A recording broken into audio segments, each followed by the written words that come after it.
வாசிங்கள் 122 சங்கீதம் 6ஆம் வசனத்திலிருந்து வாசிங்க பார்க்கலாம். எருசலேமின் சமாதானத்துக்காக வேண்டிக் கொள்ளுங்கள். எருசலேம் ஆலயம், தேவ ஆலயம், தேவ சபைக்காக ஜெபியுங்கள். பக்கத்துல பார்த்து சொல்லுங்க, சர்ச்சுக்காக ஜெபம் பண்றீங்களா? நாங்க சர்ச்சுக்கு வரோம் ஐயா, சர்ச்சில் நீங்க எங்களுக்காக ஜெபம் பண்ணுங்க ஐயா. அல்லேலூயா. அது உண்மைதான், அது உண்டாயிருக்கிறது தான். ஆனால் நான் சபையின் ஆசீர்வாதத்துக்காக ஜெபம் பண்ண வேணும். ஏன் ஜெபம் பண்ண வேணுமா? உன்னை நேசிக்கிறவர்கள் சுகித்திருப்பார்களாக. இப்ப புரியுதா ஏன் ஆலயத்தை நேசிக்கணும்னு? பக்கத்துல பார்த்து சொல்லுங்க, ஆலயத்தை நேசிக்கிறவங்க நல்லா இருப்பாங்க. இன்னும் தெளிவா சொல்லணும்னா, ஆலயம் நல்லா இருந்தா நீங்க நல்லா இருப்பீங்க. அடுத்த வசனம், உன் அலங்கத்துக்குள்ளே சமாதானமும் உன் அரண்மனைகளுக்குள்ளே சுகமும் இருப்பதாக. எங்க சுகம் இருக்கணுமா? அத எந்த அலங்கம்? எருசலேமின் அலங்கம். எந்த அலங்கத்துக்குள்ள சமாதானம்? எருசலேமின் அலங்கத்துக்குள்ள. எங்க சுகம்? எருசலேமின் அரண்மனைக்குள்ள. அப்படின்னா அந்த ஆலயத்தினுடைய சமாதானமும் சுகத்தையும் நீங்க விரும்பி அதற்கான பொட்டன்ஷியலை நீங்க போட்டு எஃபர்ட் எடுத்தீங்கன்னா உன் வீடு நல்லா இருக்கும்னு கர்த்தர் சொல்றாரு. உன் வீட்டுல சமாதானம் இருக்கும்னு கர்த்தர் சொல்றாரு. உன் வாழ்க்கையில நிம்மதி இருக்கும், உன் வாழ்க்கையில சுகம் இருக்கும், உன் வாழ்க்கையில சமாதானம் இருக்கும்னு கர்த்தர் சொல்றாரு. அடுத்த வசனம், என் சகோதரர் நிமித்தமும் என் சிநேகிதர் நிமித்தமும் உன்னில் சமாதானம் இருப்பதாக என்பேன். எங்கள் தேவனாகிய கர்த்தரின் ஆலயத்தின் நிமித்தம் உனக்கு நன்மை உண்டாக தேடுவேன். நான் சொல்றேன், உங்கள் பிள்ளைகளின் நிமித்தம், உங்கள் சந்ததி நிமித்தம், உங்கள் தலைமுறையின் நிமித்தம் கர்த்தருடைய ஆலயத்தின் நன்மையை தேடுங்கள். ஏன்னா இதன் மூலம் உங்க தலைமுறையே ஆசீர்வதிக்கப்படும். ஆகவேதான் சங்கீதக்காரன் தீர்மானிக்கிறார். 89ஆம் சங்கீதம் 1ஆம் வசனத்திலே, 89ஆம் சங்கீதம் 1ஆம் வசனத்திலே அவர் தீர்மானிக்கிறார், கர்த்தரின் கிருபைகளை என்றென்றைக்கும் பாடுவேன், என்றென்றைக்கும் பாடுவேன், உமது உண்மையை தலைமுறை தலைமுறையாக என் வாயினால் அறிவிப்பேன். ஆலயம் என்பது தலைமுறைகளை கடந்த ஒரு பெரிய ஆசீர்வாதம். தலைமுறைகளுக்காக நாம் செய்யக்கூடிய தரமான முதலீடு தேவனுடைய ஆலயம். எத்தனை பேர் ஆமென் சொல்றீங்க? அப்போ நான் பாருங்க, போன வாரம் பிரசங்கம் பண்ணிட்டு வேற பிரசங்கத்துக்காக நான் ஒரு வாரமா ஸ்டடி எடுத்துக்கிட்டு இருக்கேன். ஆண்டவர் இந்த வெளிச்சத்தை தான் கொடுத்துக்கிட்டே இருக்கிறார். நேற்று நீங்க பாத்தீங்கன்னா இன்னொரு மெசேஜை நான் எடுத்து வச்சுட்டேன். ஆனா மிட் நைட் 3 மணி வரைக்கும் கர்த்தருடைய ஆவியானவர் என்னோட போராடிக்கிட்டே தான் இருக்கிறார். இந்த வாசனம், இந்த வார்த்தை, இந்த வெளிச்சங்களோடு நான் சொல்லுகிறேன், நிச்சயமாக தேவன் உங்களோடு பேசுவாரே. ஆனால் உங்கள் இருதயங்களை திறந்து, ஆண்டவரே இந்த காலத்துல உதவியா இருக்கிறதுக்காக தான் இந்த வேலையை கொடுத்திருக்கீங்க, இந்த வாழ்க்கையை கொடுத்திருக்கீங்க, இந்த வசதியை கொடுத்திருக்கீங்க, இந்த பெருக்கத்தை கொடுத்திருக்கீங்க என்ற புரிதல் உங்களுக்கு உண்டாயிருந்தால் தேசத்தின் ஆசீர்வாதம், குடும்பத்தின் ஆசீர்வாதத்திற்கு தூணா இருக்கக்கூடிய ஆலயத்தை தாங்கும் கரங்களாய் உங்கள் கரங்கள் மாறும். உங்கள் கரங்கள் மாறினால் நான் சொல்லுகிறேன், உங்கள் வாழ்வாதாரமே அது ஆசீர்வதிக்கப்படும். போன வாரம் ஆலயத்தினுடைய கட்டிடத்தினுடைய பணிக்காக காணிக்கை செலுத்துவதை குறித்து நான் பேசி முடித்தேன். பிரசங்கத்தை கேட்டு மறுநாள் திங்கட்கிழமை நம்ம சர்ச் பிலீவர் ஒருத்தவங்க அவங்க வேலைக்கு போயிருக்காங்க. அன்னைக்கு அந்த குறிப்பிட்ட ஒரு வேலையை செஞ்சா அவங்க இங்கே தான் இருக்கிறாங்க. அவங்கள வச்சுட்டே தான் நான் அந்த சாட்சியை சொல்கிறேன். அவங்க சொன்னதை நான் அப்படியே சொல்கிறேன். மறுநாள் திங்கட்கிழமை அவங்களுக்கு ஒரு சின்ன ஒரு வேலை, அந்த வேலையை முடிச்சா அவங்களுக்கு வரக்கூடிய வருமானம் 200 ரூபாய். அவங்க சொன்னாங்களாம், ஆண்டவரே இந்த சின்ன வேலையை முடிச்சா எனக்கு 200 ரூபாய் வரும். இந்த 200 ரூபாயில் 20 ரூபாய் நான் தசம பாகம் எடுத்து வச்சிடுறேன்,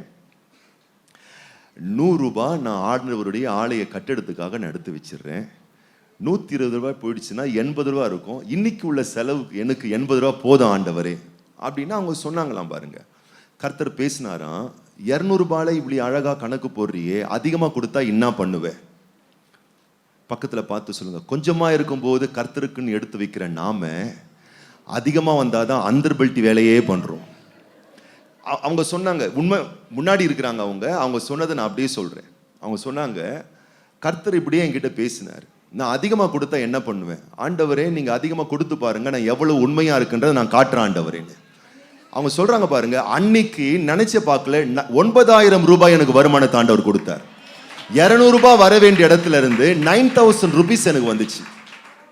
அவங்க சொன்னாங்க பாருங்க, வெள்ளிக்கிழமை வந்தாங்க அவங்க ஃபாஸ்டிங் பிரேக் வந்துட்டு, அதில் அவங்க எப்படி ஆண்டவருக்கு உண்மையாக உத்தமமாக வாக்கு கொடுத்தாங்களோ அதை அப்படியே ஆண்டவருடைய ஆலயத்துக்காக கொடுத்து ஜெபம் பண்ணிட்டு போனாங்க. அவங்க சொன்ன சாட்சியை நான் அப்படியே சொல்கிறேன். ஏன்னா ஆலயத்தின் நன்மையை விரும்புகிறவருடைய ஆசீர்வாதம் பெரிதாக இருக்கும். கர்த்தருக்கு நீங்கள் ஆலயத்தினுடைய நன்மையை விரும்பி நீங்கள் செலுத்தும் பொழுது உங்களுடைய வாழ்வினுடைய ஆசீர்வாதம் அது பெரிதா இருக்கும். ஏன்னா இது தேவனுடைய திட்டம், இது தேவனுடைய நோக்கம், இது தேவனுடைய விருப்பம். அந்த விருப்பத்தை நிறைவேற்றுறதுக்காக தான் நம்மளை அழைச்சி நம்மளை ஆசீர்வாதம் பண்ணி நம்மை பெருக வைத்து கொண்டிருக்கிறார். எத்தனை பேர் ஆமேன்னு சொல்றீங்க? அந்த திட்டத்தை நான் சொல்லுகிறேன். உங்கள் வாழ்வில் ஒரு பற்றாக்குறை வருகிறதா?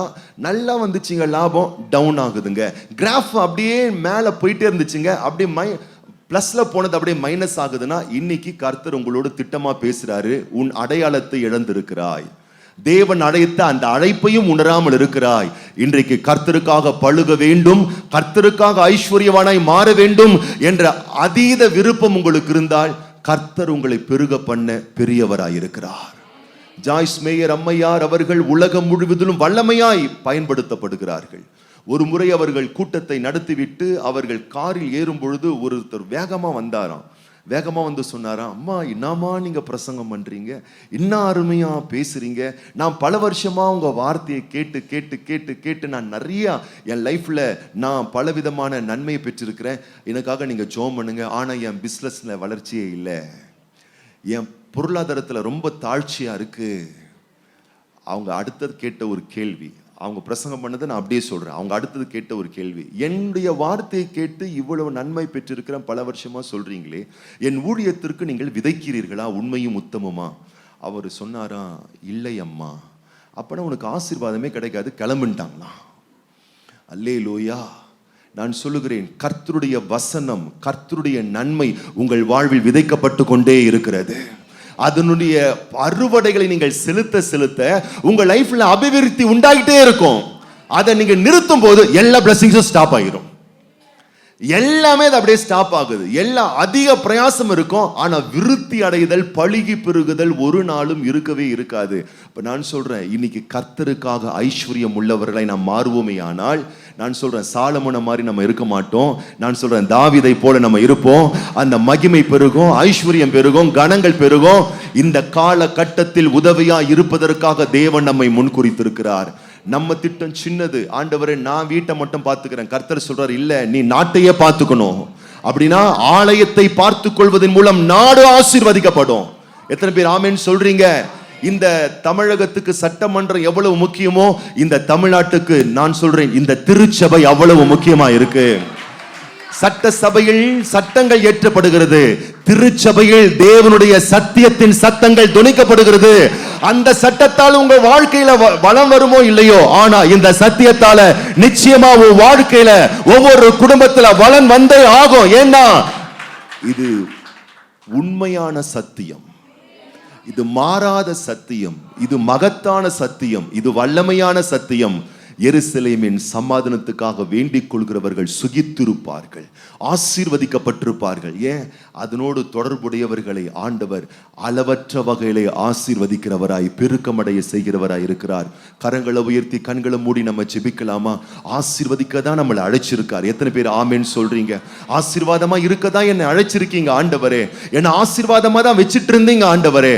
ஆனால் நான் பல வேளையில் ஆண்டவரே உம்மை கனப்படுத்த என் பொருளாதாரத்தால், என் வருமானங்களால் உம்மை கனப்படுத்த நான் தவறி இருக்கிறேன் ஐயா. இன்றைக்கு அந்த ஒரு பெரிய தரிசனத்தை நான் உணர்ந்த ஒரு நபராய் நான் மாற எனக்கு உதவி செய்யுங்க ஆண்டவரே. என் லைஃப்ல நீர் நிறைய செல்வங்களை பணங்களை கொடுக்குறீங்க, ஆனா நான் எனக்கே ஐஸ்வர்யம் உள்ளவனா இருக்கிறேனே ஒழிய ஆண்டவரே உம்மை கனப்படுத்துறதுல நான் ரொம்ப அலட்சியம் காண்பிக்கிற ஒரு நபரா மாறி இருக்கேன். இன்னைக்கு எனக்கு உதவி செய்யுங்க ஆண்டவரே. கர்த்தர் சொல்லுகிறார், தேவ பிள்ளையே, எருசலேம் ஆலயம் நல்லா இருக்க நல்லா இருக்க நீ நல்லா இருப்ப. அந்த சமாதானம் இருக்க இருக்க உன் வீட்டுல சமாதானம் இருக்கும், அங்க பெருக்கம் இருக்க இருக்க உன் லைஃப்ல பெருக்கம் இருக்கும். ஏனென்றால் வேதம் சொல்லுகிறது, கர்த்தருடைய ஆலயத்திலே நாட்டப்பட்டவர்கள் எங்கு போனாலும் செழித்திருப்பார்கள். அந்த ஆலயத்தினுடைய நன்மையை விரும்புகிறவர்கள் எங்கு சென்றாலும் சுகித்திருப்பார்கள், எங்கு சென்றாலும் ஆசீர்வதிக்கப்படுவார்கள், எங்கு சென்றாலும் கனப்படுத்தப்படுவார்கள். எத்தனை பேர் நம்ம ஆமென் சொல்றோம்? தேவனுக்காக ஐஸ்வர்யம் உள்ள ஒரு நபராய் என்னை மாற்றும் ஆண்டவரே. ஆண்டவர் நிறைய செல்வத்தை இனிமேல் நீங்க பாப்பீங்க, நிறைய கொடுப்பார் உங்களுக்கு. நீங்க வியக்கக்கூடிய அளவுக்கு கிழக்கும் மேற்கும் வடக்கும் தெற்கும் வந்துகிட்டே இருக்கும்.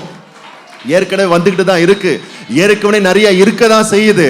எத்தனை பேர் சொல்ல போறீங்க, நீங்க கொடுக்க கொடுக்க வாரி இறைத்தான் கொடுத்தான், அவனுடைய நீதியை நிலைக்க பண்ணினார், இடம் கொள்ளாமல் பெருகக்கூடிய அளவுக்கு கர்த்தர் அவனை விஸ்தாரமாக்கினார்.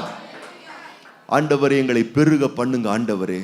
இதற்காக நாங்கள் ஆலயத்துக்கு நாங்கள் ஆசீர்வாதமா இருக்க வேணும். எத்தனை பேர் ஆமேன்னு சொல்றீங்க? கண்களை மூடி நான் உங்களுக்காக நான் ஜெபம் பண்ண போறேன். நம்ம யாவரும் கைகளை உயர்த்தி நம்ம ஜெபிக்கலாமா? ஹல்லேலூயா ஹல்லேலூயா ஹல்லேலூயா. ஆண்டவரே, எங்களுடைய ஆலயங்களை நீர் விரிவாக்க சித்தம் கொண்டிருக்கிறீர். மேலே நாங்கள் கட்டுவதற்காக ஆண்டவரே நீர் எங்களுக்கு ஒரு ஆலோசனையை கொடுத்திருக்கிறீர். ஆண்டவரே, அதை நீ பரலோகத்திலிருந்து பணத்தை போடல ஆண்டவரே, எங்க கிட்ட கொடுத்து எங்களை பெருக பண்ணி அதன் மூலம் நாங்கள் கொடுத்து எங்கள் ஆலயத்தை கட்ட எங்களை ஊக்கப்படுத்துறீங்க என்ற சத்தியம் எங்களுக்கு புரியுது ஐயா. இந்த செப்டம்பர் மாதத்துல ஆண்டவரே எங்களுக்கு ஒரு கொடுக்கிற ஒரு இருதயத்தை தாங்க, உற்சாகமா கொடுக்கிற ஒரு இருதயத்தை தாங்க, சந்தோஷமா கொடுக்கிற ஒரு இருதயத்தை தாங்க, மனப்பூர்வமா கொடுக்கிற ஒரு இருதயத்தை தாங்க. எங்களுக்கு புரியுது ஏன் வாழ்க்கையில தாழ்ச்சிகள், ஏன் பற்றாக்குறைகள், ஏன் தேவுகள். கர்த்தருக்கு கொடுப்பதை நிறுத்துறதுனால தான், தாராளமா கர்த்தருக்கு கொடுக்கிற அந்த ஒரு இருதயம் குறைந்து போனதினால் தான் என்ற ஒரு புரிதலை எங்களுக்கு தந்து ஆண்டவரே சந்தோஷமாய் கொடுக்கிற ஒரு இருதயத்தை எங்களுக்கு தருவீராக. விரைவாய் நாங்கள் ஆலயத்தை கட்டி உம்முடைய நாமத்தை நாங்கள் மகிமைப்படுத்த ஆண்டவரே இந்த பகுதியில் இருக்கக்கூடிய ஏராளமான பேருக்கு இந்த ஆலயங்கள் ஆசீர்வாதமாய் இருக்க தேவன் தம்முடைய நாமத்துக்கு மகிமை வர பண்ணுவீராக. எஸ்தருக்கு தேவனுடைய வார்த்தை வந்தது, இந்த காலத்துல நீ நன்மை செய்யறதுக்காக தான் நான் உனக்கு சொத்தை கொடுத்திருக்கேன், இந்த காலத்துல உதவியா இருக்கிறதுக்காக தான் நான் உனக்கு வருமானத்தை கொடுத்திருக்கிறேன், இந்த காலத்துல நீ உதவியா இருக்கிறதுக்காக தான் வேலையையும் குடும்பத்தையும் எல்லா ஆஸ்திகளையும் நான் கொடுத்திருக்கிறேன். ஆனால் அநேகர் அதை உணராததுனால ஆண்டவர் கோரேசை சூஸ் பண்ணிட்டாரு. ஆண்டவர் இன்னைக்கு எங்களை சூஸ் பண்ணுங்கப்பா, எங்களை தெரிந்து கொள்ளுங்கப்பா, எங்களை ஆசீர்வதிச்சிருக்கீங்க, நாங்க இன்னும் உற்சாகமா நாங்க கொடுக்க போறோம், இன்னும் அதிகமாய் கொடுக்கிற ஒரு இருதயத்தை எங்களுக்கு தாங்கப்பா என்ற ஜெபமும் எருசலேமை நேசிக்கிற இருதயமும் இருந்தால் நீங்கள் அதிகமாய் ஆசீர்வதிக்கப்படுவீர்கள். ஒன்னு ஆண்டவர் ரெண்டு காரியம் செய்வார், ஒன்னு ஆளை மாத்துவாரு, இல்லைன்னா உங்களையே மாத்துவார். அல்லேலூயா. கொடுக்காத கடின இருதயத்தை ஆண்டவர் மாத்தி எடுத்துருவார். ஒருத்தர் ஆலயத்துல எப்பவுமே என்ன பண்ணுவாராம், ஆலயத்துல தவறாம வருவாராம், வார்த்தை கேட்பாராம், ஆனா காணிக்க தசம பாகம் கொடுக்கவே மாட்டாராம். நம்ம ஏன் கொடுக்கணும், நம்ம ஏன் கொடுக்கணும், ஆனா அவர் ஒரு பெரிய ஒரு செல்வந்தர் பாருங்க, நம்ம ஏன் கொடுக்கணும், நம்ம ஏன் கொடுக்கணும். காணிக்க வரும்போது கண்ணை முடிப்பாராம், கரெக்டா காணிக்க பேக் வரும்போது, காணிக்க பை வரும்போது கண்ணை முடிப்பாராம். அவங்களை எடுக்கிறவங்க சரி கண்ணை முட்டாருன்னு கம்முன்னு போயிடுவாங்களாம், ஸ்கிப் பண்ணிட்டு போயிடுவாங்களாம். ஒரு நாள் என்ன ஆச்சா, அவர் காணிக்க பை வந்துகிட்டு இருக்கும் பொழுது என்னமோ அவருக்கு பேக்கெட்ல இருந்து ஏதோ எடுக்கணும்னு தோணுச்சா, எடுத்தாராம் பாருங்க. ஏதோ எடுத்தாரு, கட்சி ஏதோ எடுத்தாரு, அப்புறம் மறுபடியும் வச்சுட்டாரு. அவர் பேக்கெட்ல இருந்து இப்போ 2000 கொஞ்ச நாளைக்கு முன்னாடி 2000 ருபீஸ் கீழே விழுந்துருச்சான். 2000 ரூபாய் புது நோட்டு கீழே விழுந்துருச்சான். அந்த 2000 ரூபாய் நோட்டு கீழே விழுந்த உடனே பின்னாடி இருக்கக்கூடிய ஒரு தம்பி என்ன பண்ணான்னா, அந்த 2000 ரூபாய் நோட்டு எடுத்து அந்த ஐயா கையில கொடுத்தானா. அந்த ஐயா கையில கொடுத்த உடனே அந்த ஐயா கையில அந்த தம்பி கொடுக்கறதுக்கும் காணிக்க பேக் வரத்துக்கும் கரெக்டா இருந்துச்சான்.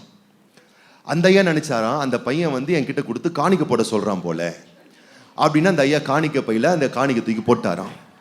போடும்போதே அவருக்குள்ள ஒரு எண்ணமா, நாடாது நம்ம ஆண்டவருக்கு 5 ரூபாய் கூட போட மாட்டோம், ஆனா அந்த பையன் சின்ன பையனா இருக்கான், 2000 ரூபாய் ஆண்டவருக்கு காணிக்க போட்டிருக்கானே, பெரிய ஆளா இருப்பான் போல இருக்குது அப்படின்னு சொல்லிட்டு இவருக்குள்ள மனசுல என்ன ஆசை இருந்துச்சா, சர்வீஸ் முடிஞ்ச உடனே அந்த பையபுள்ள யாருன்னு விசாரிக்கணும்.